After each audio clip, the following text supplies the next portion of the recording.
شروع اللہ تبارک و تعالی کے نام سے جو بڑا مہربان نہایت رحم کرنے والا ہے۔ رمضان کی 27ویں تاخرات لیلۃ القدر کا 2 نفل اور 1 تسبیح کا وظیفہ، یہ کرنے کے بعد آنکھیں بند کر کے جو مانگنا ہے مانگ لو، انشاءاللہ اللہ خوشی خوشی عطا فرمائے گا۔ محترم ناظرین، آج ہم آپ کے لیے رمضان المبارک کی تاخرات لیلۃ القدر کا ایک ایسا وظیفہ لے کر آئے ہیں۔ صرف 2 نفل ہیں اور 1 تسبیح ہے۔ اگر آپ یہ پڑھ لیں گے تو اللہ تبارک و تعالی کے سامنے گڑ گڑا کر دعا مانگیں، انشاءاللہ آنکھیں بند کر کے مانگیں، آپ جو مانگیں گے آپ کی وہ حاجت پوری کر لی جائے گی۔ بہت ہی زیادہ پر اثر عمل ہے، لیکن کرنا آپ نے رمضان المبارک کی تاخرات یعنی 27ویں رات کو ہے۔ جب بندہ یہ نوافل پڑھتا ہے تو اللہ تبارک و تعالی کا قرب حاصل کر لیتا ہے۔ تو جس نے نفل روزہ رکھا، نفل روزے کے بارے میں ہے، اب تو ہم فرض روزے رکھ رہے ہیں تو سوچئے کہ اس کا کتنا زیادہ ثواب ہے۔ فرمان مصطفیٰ صلی اللہ علیہ وسلم ہے کہ جس نے نفل روزہ رکھا اس کے لیے جنت میں ایک درخت لگا دیا جائے گا جس کا پھل انار سے چھوٹا اور سیب سے بڑا ہوگا اور شہد جیسا میٹھا اور خوش ذائقہ ہوگا۔ اللہ عز و جل بروز قیامت روزے دار کو اس طرح کا پھل کھلائے گا۔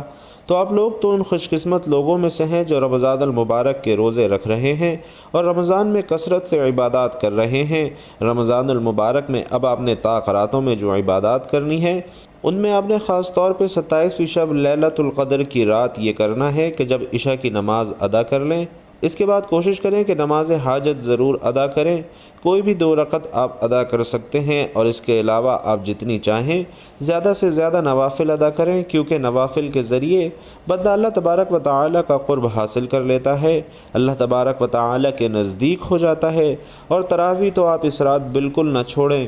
جو حضرات اعتکاف کی سنت ادا کر رہے ہیں وہ تو ٹھیک، اس کے علاوہ جتنے بھی میرے بہن بھائی جو اعتکاف کی سنت ادا نہیں کر رہے، تو ناظرین انتہائی بابرکت رات ہے اور جو اس رات عبادات کر لیتا ہے اس کی قسمت بدل جاتی ہے۔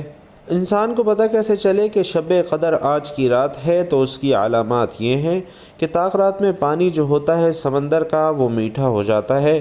تو تاک راٹیں ڈھونڈیں کس طرح؟ ام المومنین حضرت سیدنا عائشہ صدیقہ رضی اللہ تعالی عنہا سے روایت ہے کہ نبیوں کے سردار صاحب معراج صلی اللہ علیہ وسلم نے ارشاد فرمایا کہ شب قدر رمضان المبارک کی آخری عشرے کی تاخراتوں یعنی 21ویں، 23ویں، 25ویں، 27ویں اور 29ویں رات میں تلاش کرو۔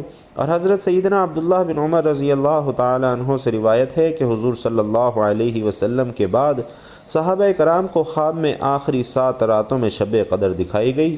میٹھے میٹھے آقا مکی مدنی مصطفیٰ صلی اللہ علیہ وسلم نے فرمایا کہ میں دیکھتا ہوں تمہارے خواب آخری 7 راتوں میں متفق ہو گئے ہیں، اس لیے اس کا تلاش کرنے والا اسے آخری 7 راتوں میں تلاش کرے۔ تو معزز ناظرین، اللہ عز و جل کی سنت کریمہ ہے کہ اس نے بعض اہم ترین معاملات کو اپنی مشیت سے بندوں پر پوشیدہ رکھا ہے، جیسا کہ منقول ہے کہ اللہ نے اپنی رضا کو نیکیوں میں، اپنی ناراضگی کو گناہوں میں اور اپنے اولیاء کو اپنے بندوں میں پوشیدہ رکھا ہے۔ اور اس کا خلاصہ یہ ہے کہ بندہ چھوٹی سمجھ کر کوئی نیکی نہ چھوڑے، کیونکہ وہ نہیں جانتا کہ اللہ تبارک و تعالی کس نیکی پر راضی ہوگا۔ ہو سکتا ہے کہ بظاہر چھوٹی نظر آنے والی نیکی ہی اللہ عز و جل اس سے راضی ہو جائے۔ مثلا قیامت کے روز گناہگار شخص صرف اس نیکی کے عوض بخش دیا جائے گا کہ اس نے ایک پیاسے کتے کو پانی پلایا۔ اسی طرح اپنی ناراضگی کو گناہوں میں پوشیدہ رکھنے کی حکمت یہ ہے کہ بندہ کسی گناہ کو چھوٹا تصور کر کے نہ کر بیٹھے، بلکہ ہر گناہ سے بچتا رہے، کیونکہ وہ نہیں جانتا کہ اللہ تبارک و تعالی کس گناہ سے ناراض ہو جائے گا۔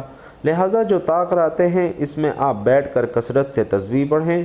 اور ناظرین، بہت سارے علماء کا اتفاق ہے کہ لیلۃ القدر کی رات بہت زیادہ امکانات ہیں کہ 27ویں شب کی رات ہی ہو۔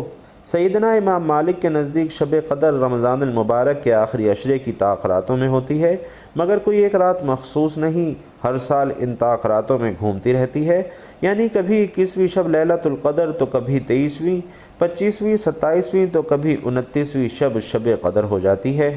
اور یہ اللہ تبارک و تعالی کے ایک بہت بڑے ولی اللہ کا فرمان ہے کہ آپ لوگ رمضان کا جو پہلا روزہ ہے اس کے حساب سے شب قدر تلاش کر سکتے ہیں۔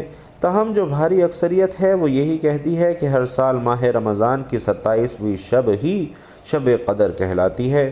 تو محترم ناظرین، آج ماہ رمضان کے آخری عشرے میں طاق راتوں کا اور بالخصوص 27ویں شب کا ایک ایسا خاص وظیفہ، ایک ایسا خاص عمل آپ کے حوالے کر رہا ہوں، جس میں 2 رکعت نفل نیت سے پڑھ لیجئے تو میرا رب مصلی چھوڑنے سے پہلے ہر اس حاجت کو پورا کر دے گا جس حاجت کی نیت سے آپ یہ 2 رکعت نفل نماز ادا کریں گے۔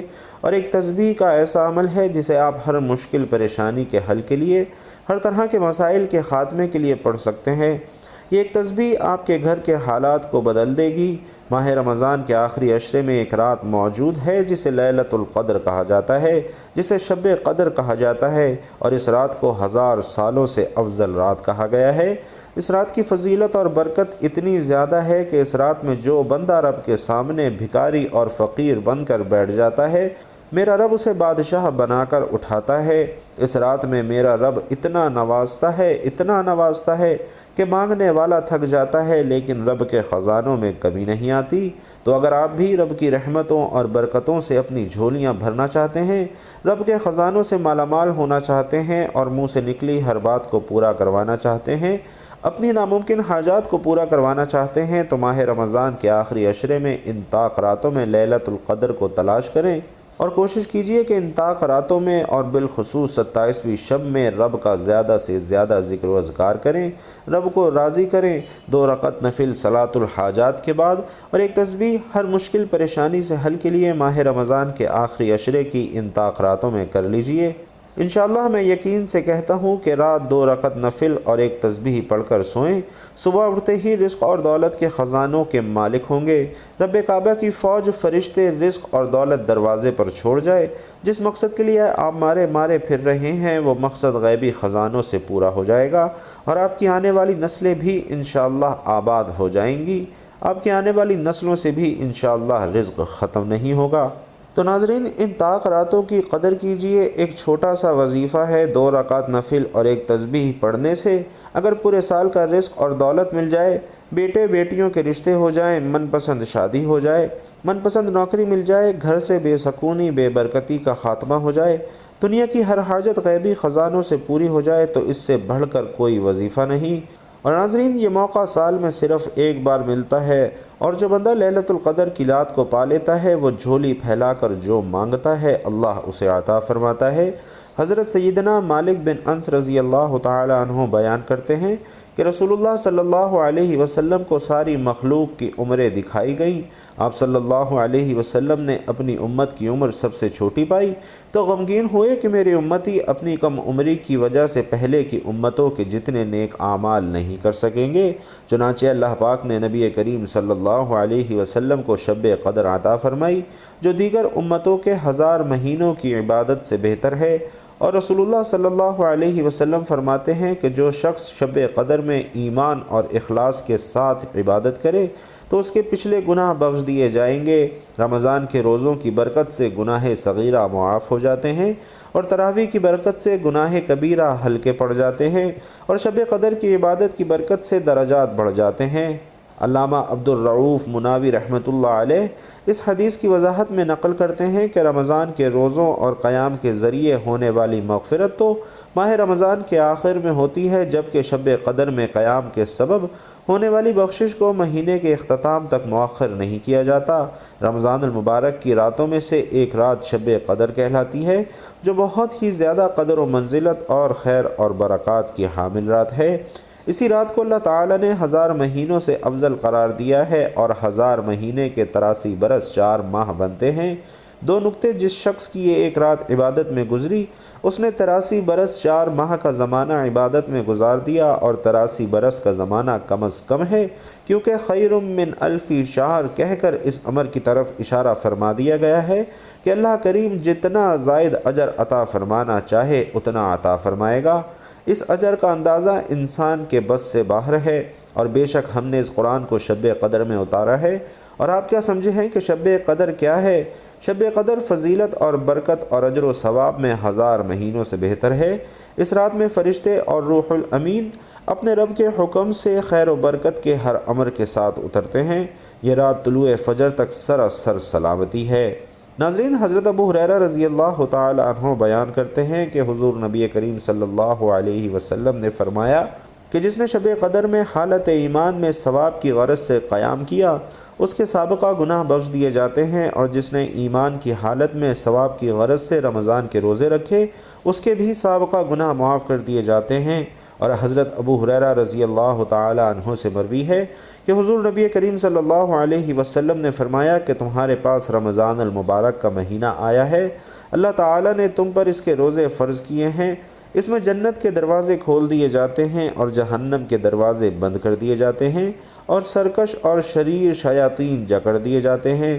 اللہ تعالی کے نزدیک اس ماہ میں ایک رات ایسی ہے جو 1000 راتوں سے افضل اور بہتر ہے۔ جو اس رات کی خیر اور برکات سے محروم کر دیا گیا وہ ہر خیر سے محروم کر دیا گیا۔ اور ناظرین، جب ماہ رمضان آتا تو حضور صلی اللہ علیہ وسلم فرماتے کہ یہ جو مہینہ تم پر آ گیا ہے اس میں ایک رات ایسی ہے جو 1000 مہینوں سے افضل ہے۔ جو شخص اس رات کی خیر اور برکات سے محروم کر دیا گیا وہ گویا تمام خیر سے محروم کر دیا گیا، اور اس رات کی خیر اور برکات سے محروم صرف وہی شخص کیا جاتا ہے جو اصلاً ہر خیر سے محروم ہو۔ اور امام زاری رحمۃ اللہ علیہ فرماتے ہیں کہ قدر کا معنی مرتبہ کے ہیں، چونکہ یہ رات باقی راتوں کے مقابلے میں شرف اور مرتبے کے لحاظ سے بلند ہے، اس لیے اسے لیلۃ القدر کہا جاتا ہے۔ اور حضرت عبداللہ بن عباس رضی اللہ تعالی عنہ سے مروی ہے کہ اللہ تعالی نصف شعبان کی رات کو تمام فیصلے فرما لیتا ہے، اور چونکہ اس رات میں اللہ تعالی کی طرف سے ایک سال کی تقدیر اور فیصلے کا قلمدان فرشتوں کو سونپا جاتا ہے، اس وجہ سے یہ لیلۃ القدر کہلاتی ہے۔ اس رات کو قدر کے نام سے تعبیر کرنے کی وجہ یہ بھی بیان کی جاتی ہے کہ اس رات میں اللہ تعالی نے اپنی قابل قدر کتاب قرآن مجید نازل فرمائی، اور یہی وجہ ہے کہ اس صورت میں لفظ قدر 3 دفعہ آیا ہے۔ قدر کا معنی تنگی کا آنا بھی ہے، اور اس معنی کے لحاظ سے اسے قدر والی کہنے کی وجہ یہ ہے کہ اس رات آسمان سے فرش زمین پر اتنی کثرت کے ساتھ فرشتوں کا نزول ہوتا ہے کہ زمین تنگ ہو جاتی ہے۔ ناظرین کرام، سورۃ القدر کا نام اس کی پہلی آیت سے لیا گیا ہے کہ جس میں نزول قرآن کی طرف اشارہ کیا گیا ہے۔ سورۃ القدر میں اللہ تعالیٰ لیلۃ القدر کی عظمت اور فضیلت بیان فرماتے ہیں، جس میں نزول قرآن کی ابتدا ہوئی، جس میں جبرائیل امین فرشتوں کے ساتھ زمین پر اترتے ہیں، اور اسی رات میں انسان کی پورے سال کی تقدیر فرشتوں کے حوالے کی جاتی ہے۔ ساری رات فرشتوں کی آمد اور رحمتوں کے نزول کا سلسلہ جاری رہتا ہے، اور سلامتی کی بشارتیں دی جاتی رہتی ہیں۔ مفسرین کرام نے اس سورت کا شان نزول یہ بیان کیا ہے کہ ایک مرتبہ رسول کریم صلی اللہ علیہ وسلم نے صحابہ کرام کے سامنے بنی اسرائیل کے ایک مجاہد کا حال ذکر کیا جس نے 1000 مہینے تک جہاد کیا۔ صحابہ کرام کو یہ سن کر تعجب ہوا اور انہیں اس شخص پر رشک آیا، تو اس پر اللہ سبحانہ و تعالی نے سورۃ القدر نازل فرمائی، جو کہ اس امت کے لیے ایک عظیم نعمت ہے۔ اس امت کو جو خصوصی نعمت اور فضیلت ملی ہے وہ یہ ہے کہ جو بھی شخص شب قدر میں اللہ تعالیٰ کی عبادت کرے گا اسے 1000 مہینوں سے زیادہ عبادت کرنے کا ثواب ملے گا۔ اس آیت کریمہ میں اللہ سبحانہ و تعالی نے بیان فرمایا ہے کہ ہم نے قرآن مجید کو لیلۃ القدر میں نازل فرمایا ہے، اور قدر کا معنی تقدیر اور قسمت بھی ہے اور عزت اور منزلت بھی ہے۔ اور اس رات میں قرآن مجید نازل کرنے کے 2 مطلب ہو سکتے ہیں۔ ایک مطلب یہ ہے کہ قرآن کے نزول کی ابتدا اس رات سے ہوئی، اور دوسرا مطلب یہ ہے کہ اس رات کو پورا قرآن مجید لوح محفوظ سے حاملین وحی فرشتوں کے سپرد کر دیا گیا، اور پھر اللہ تعالیٰ کے حکم کے مطابق رفتہ رفتہ حسب ضرورت تھوڑا تھوڑا کر کے 23 سالوں میں پورا قرآن مجید نبی کریم صلی اللہ علیہ وسلم پر نازل کیا گیا۔ اور تم کیا جانتے ہو کہ لیلۃ القدر کیا ہے؟ اس آیت میں اس استفہام کے ذریعے لیلۃ القدر کی اہمیت اور فضیلت کو واضح کیا گیا ہے، اور اس سوال سے جواب مطلوب نہیں ہے بلکہ اس کی عظمت کو بتانا ہے۔ گویا کہ مخلوق اس کی تہہ تک پوری طرح نہیں پہنچ سکتی، یہ صرف ایک اللہ ہی ہے جو اسے جانتا ہے، کوئی نہیں جو اس رات کی عظمت جان سکے اور بتا سکے۔ یہ جاننا اور بتانا صرف اللہ رب العزت کا ہی کام ہے۔ لیلۃ القدر 1000 مہینوں سے بہتر ہے، اور اس آیت کریمہ میں بیان کی گئی یہ بہتری اور فضیلت کس اعتبار سے ہے؟ بالعموم اس کے معنی یہ بیان کیے گئے ہیں کہ اس رات کا عمل خیر 1000 مہینوں کے عمل خیر سے افضل ہے، یعنی اس ایک رات میں عبادت کرنے کا ثواب 1000 مہینوں میں عبادت کرنے سے بھی زیادہ ہے۔ اور یہاں 1000 مہینوں سے مراد 1000 مہینے کی معینہ مدت نہیں، جس کے 83 سال اور 4 مہینے بنتے ہیں۔ اہل عرب کا قاعدہ تھا کہ جب انہیں بہت زیادہ مقدار یا مدت کا اظہار کرنا مقصود ہوتا تو 1000 یعنی 1000 کا لفظ استعمال کرتے تھے، کیونکہ وہ حساب نہیں جانتے تھے، بلکہ اس سے مراد ایک طویل زمانہ ہے۔ یہ امت محمدیہ پر اللہ کا کتنا احسان عظیم ہے کہ مختصر عمر میں زیادہ ثواب حاصل کرنے کے لیے کیسی سہولت عطا فرما دی گئی ہے۔ اللہ رب العزت سے دعا ہے کہ وہ ہمیں اس رات کی خیر اور برکتیں سمیٹنے کی زیادہ سے زیادہ توفیق نصیب فرمائے، آمین یا رب العالمین۔ تو ناظرین، 27ویں شب لیلۃ القدر پوری رات آپ کے پاس موجود ہے۔ نماز عشاء کے بعد سے لے کر سحری سے پہلے تک کسی بھی وقت آپ یہ عمل کر لیجئے۔ تہجد کے وقت پڑھ لیں۔ باوضو مصلی پر بیٹھ کر نبی کریم صلی اللہ علیہ وسلم کی ذات اقدس پر آپ نے درود پاک پڑھنا ہے۔ درود پاک آپ کوئی سا بھی پڑھ سکتے ہیں، چاہے تو آسان اور مختصر سا درود صلی اللہ علیہ وآلہ وسلم پڑھ لیں، یا صلی اللہ علی محمد پڑھ لیں، یا پھر نماز والا درود یعنی درود ابراہیمی پڑھ لیں۔ اور ناظرین، چونکہ درود ابراہیمی کی فضیلت سب سے زیادہ ہے اور پیارے آقا صلی اللہ علیہ وسلم بھی تمام درودوں میں درود ابراہیمی کو ہی سب سے زیادہ محبوب رکھتے تھے، اس لیے آپ نے کوشش کرنی ہے کہ درود ابراہیمی ہی پڑھنا ہے۔ ایک مرتبہ خیر و برکت اور ثواب کی نیت سے درود ابراہیمی میرے ساتھ بھی تلاوت فرما لیجئے۔ اللہم صلی علی محمد وعلی آل محمد کما صلیت علی ابراہیم وعلی آل ابراہیم انک حمید مجید۔ اللہم بارک علی محمد وعلی آل محمد کما بارکت علی ابراہیم وعلی آل ابراہیم انک حمید مجید۔ درود پاک پڑھتے ساتھ ہی اپنے مقصد کو ذہن میں رکھتے ہوئے 2 رکعت نفل صلاۃ الحاجات کی نیت سے کھڑے ہو جائیں، اور یہ نہیں سوچنا کہ حاجت ناممکن ہے، پوری نہیں ہو سکتی۔ ناظرین، یہ لیلۃ القدر کی رات ہے، قبولیت کی گھڑیاں ہیں اور انتہائی قبولیت کی گھڑیاں ہیں۔ آپ رب سے مانگ رہے ہیں جو ہر ناممکن کو ممکن بنا دیتا ہے۔ تو خدارا ماہ رمضان کی آخری راتیں اور خاص طور پر شب قدر یعنی 27ویں شب، فرمان مصطفیٰ ہے کہ جس نے لا الہ الا اللہ الحلیم الکریم سبحان اللہ رب العرش العظیم 3 مرتبہ پڑھا تو اس نے گویا شب قدر کو پا لیا۔ اور لیلۃ القدر میں 9 حروف ہیں اور یہ کلمہ سورۃ القدر میں 3 مرتبہ آیا ہے۔ تو آپ نے اس رات کو سورۃ القدر پڑھنی ہے اور پھر آپ نے یہ دعا پڑھنی ہے جو حضرت عائشہ صدیقہ رضی اللہ تعالی عنہا پڑھا کرتی تھیں، جنہیں نبی کریم صلی اللہ علیہ وسلم نے یاد کیا تھا، یاد کروایا تھا کہ یہ دعا پڑھا کریں۔ اور وہ دعا کون سی ہے؟ اللہم انک عفو تحب العفو فاعف عنی، یعنی اے اللہ تو معاف کرنے والا ہے، معافی کو تو پسند کرتا ہے، پس مجھ کو معاف فرما دے۔ ناظرین، یہ دعا پڑھنی ہے اور اس کے علاوہ جو عمل آپ نے کرنا ہے، 2 رکعت نفل آپ نے ادا کرنی ہے، یعنی ایک دفعہ آپ نے نیت کرنی ہے 2 رکعت نفل کی، اور اس میں آپ نے 3 بار سورۃ القدر پڑھنی ہے۔ بسم اللہ الرحمن الرحیم، انا انزلناہ فی لیلۃ القدر وما ادراک ما لیلۃ القدر، لیلۃ القدر خیر من 1000 شہر، تنزل الملائکۃ والروح فیہا باذن ربہم من کل امر سلام ہی حتی مطلع الفجر۔ تو آپ نے سورۃ القدر کو 3 مرتبہ 2 رکعتوں میں آپ پڑھیں گے تو یہ 6 مرتبہ پڑھی جائے گی۔ تو آپ نے 2 رکعت نفل کی نیت کرنی ہے اپنی کوئی بھی حاجت سامنے رکھ کر، اور اس کے بعد آپ نے 2 نفل ادا کرنے ہیں، اور اس کے بعد جب آپ سلام پھیر لیں تو ایک تسبیح لا الہ الا اللہ الحلیم الکریم سبحان اللہ رب العرش العظیم، یہ تسبیح آپ نے پڑھنی ہے، اور کوشش کریں کہ یہ تسبیح آپ لازمی پڑھیں۔ اس کے بعد آپ اللہ رب العزت سے دعا کریں، انشاءاللہ آپ کے منہ سے نکلی ہوئی ہر بات، ہر دعا، ہر حاجت اللہ پاک پوری فرما دے گا۔ ناظرین، بہت ہی زیادہ طاقتور عمل ہے، بہت ہی زیادہ پر اثر عمل ہے، تو آپ نے یہ وظیفہ ضرور کرنا ہے، اور وظیفے کے بعد اللہ سے خوب دعائیں کرنی ہے اور ہمیں بھی اپنی دعاؤں میں یاد رکھنا ہے۔ آئیے اس بابرکت رات مل کر دعا کرتے ہیں۔ آپ نے آمین ضرور کہنا ہے، کیونکہ ناظرین یہ قبولیت کی راتیں ہیں، قبولیت کا وقت ہے، کیا پتہ کہ کس کی آمین سے دعا قبول ہو جائے اور ہم سب کا کام بن جائے۔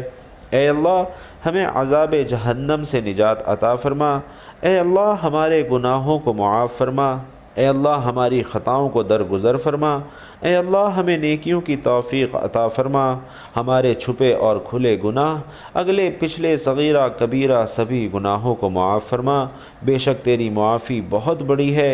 اے اللہ اپنی رحمت کے دامن میں ہمیں چھپا لے، اے اللہ ہمیں رات اور دن کے فتنوں سے بچا، اے اللہ ہمیں جنوں اور انسانوں کے فتنوں سے بچا، اے اللہ زندگی اور موت کے فتنوں سے بچا، اے اللہ ہماری آہوزاری سن لے، اے اللہ ہماری جسمانی اور روحانی بیماریوں کو صحت عطا فرما، اے اللہ ہمیں جسمانی طاقت اور قوت عطا فرما، اے اللہ ہمیں ایمان اور علم کی دولت سے مالا مال فرما دے، اے اللہ تمام بے نمازیوں کو نمازی بنا دے، اے اللہ بے روزگاروں کو رزق حلال عطا فرما، اے اللہ گمراہوں کو راہ راست پر لے آ، اے اللہ مفلس کو غنی کر دے، اے اللہ مسلمانوں کو حلال روزی نصیب فرما، اے اللہ بے اولادوں کو نیک اور صالح اولاد نصیب فرما، اے اللہ جو اولاد سے گھبرا گئے ہیں انہیں معاف فرما، اے اللہ بد کردار کے کردار کو درست فرما دے، اے اللہ بد اخلاق کو مکرم اور اخلاق فرما دے، اے اللہ سلامتی والا دل، ذکر کرنے والی زبان اور رونے والی آنکھیں نصیب فرما دے، اے اللہ ہمیں دین اور دنیا کی عزت نصیب فرما دے، اے اللہ ماں باپ کے نافرمانوں کو ان کا فرما بردار بنا دے، اور جن کے ماں باپ اس دنیا سے رخصت ہو چکے ہیں ان سب کی مغفرت فرما دے، اور جن کے ماں باپ اس دنیا میں ابھی حیات ہیں ان سب کو صحت اور سلامتی والی زندگی عطا فرما، یا اللہ ہماری دعاؤں کو قبول فرما، آمین یا رب العالمین۔ بھائیوں اور بہنوں، آپ لوگ بھی کمنٹ باکس میں آمین ضرور لکھیے گا۔ اللہ تعالیٰ آپ سب کا حامی و ناصر ہو، آمین یا رب العالمین۔